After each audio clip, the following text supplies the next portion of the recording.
Merinding, 61 tahun manifesto politik, begini sambutan Panglima West Papua Army di Hari HUT Kemerdekaan Rakyat Papua.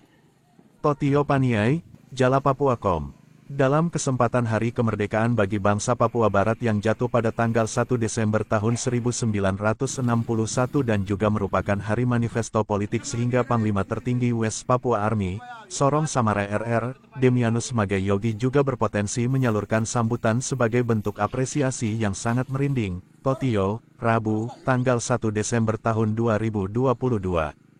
Berikut ini sambutan Panglima tertinggi West Papua Army Sorong Samarai RR, Damianus M. Yogi bahwa pertama-tama, mari kita panjatkan puji syukur kehadirat Allah yang Maha Kuasa atas nikmat yang dianugerahkan kepada kita semua sehingga diberi kenikmatan berupa kesehatan jasmani dan rohani untuk hadir dan bertatap muka di tempat yang sama dalam rangka hari ulang tahun ke-61 di atas tanah Papua. Panglima WPA saat sambutan di Mabes Totio, Rabu, tanggal 1 Desember tahun 2022.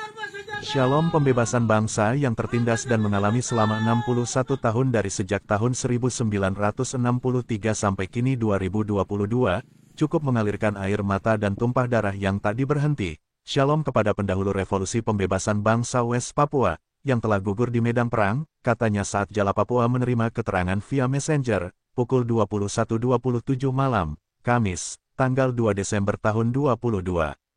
Yang saya hormati tiga komando yakni Tentara Pembebasan Nasional Papua Barat Organisasi Papua Merdeka TPNPB-OPM, Tentara Nasional Papua Barat TNPB, dan Tentara Revolusi West Papua TRWP, dari Sorong Samarai. Pada kesempatan berbahagia ini, saya ingin mengucapkan terima kasih kepada seluruh pasukan tentara Papua Barat telah berjuang demi bangsa mengorban jiwa raga untuk merayakan hari ulang tahun ke-61 pada tanggal 1 Desember tahun 1961 dan tanggal 1 Desember tahun 2022 merupakan lahirnya embrio bangsa Papua Barat, ungkapnya. Semoga semangat kemerdekaan dapat terus kita junjung dalam kehidupan sehari-hari.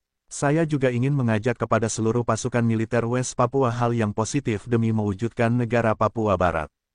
Hadirin sekalian yang saya hormati, berkenankan saya selaku Panglima tertinggi West Papua Army Sorong sampai Samarai dari tiga komando TPNPB-OPM, TNPB dan TRWP, kami telah kumpul tempat ini untuk menuntut. Mendapatkan sama seperti bangsa-bangsa merdeka, maka kami bangsa Papua ingin hidup sentosa dan turut memelihara perdamaian dunia, demikian bunyi manifesto tersebut. Kemerdekaan Papua juga diakui oleh pemerintahan Belanda, momentum pengakuan tersebut jatuh tepat pada tanggal 1 Desember tahun 1961, hal itu memuncak kala penentuan pendapat rakyat PPRA. 1969 tidak jalankan dengan sistem satu suara per orang, melainkan menggunakan sistem perwakilan yang berujung pada suara bulat bergabung dengan Indonesia, kata Panglima saat bergerak sebagai inspektur upacara. Panglima WPA, 2 tahun berselang, tepat pada tanggal 1 Juli tahun 1971 deklarasi proklamasi kemerdekaan negara Papua Barat dipimpin oleh Set Javed Rumkorem dan Jacob Prai mendirikan kelompok TPN-OPM di Marvit Bewani PNG.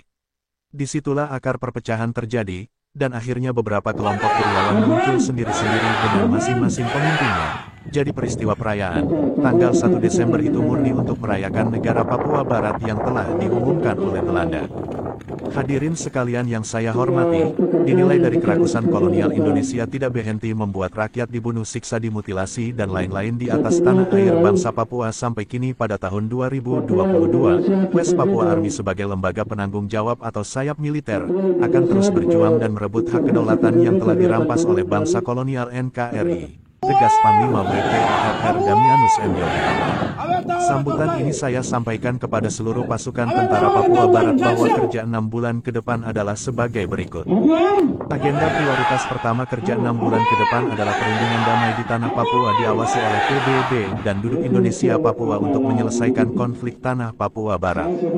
Agenda prioritas kedua kami mendukung KTT-ULM-WP periodik 2 untuk menetapkan menuju perundingan damai Indonesia Papua diawasi oleh PBB sesuai 10 rekomendasi dari UPR Dewan HAM PBB pada tanggal 9 November tahun 2022. Agenda ketiga mendukung ULM-WP masuk sebagai anggota full di MSG Vanuatu. Demikian kiranya saya sampaikan. Kurang lebihnya saya mohon maaf jika ada salah kata yang terucapkan. Terima kasih, imbuhnya.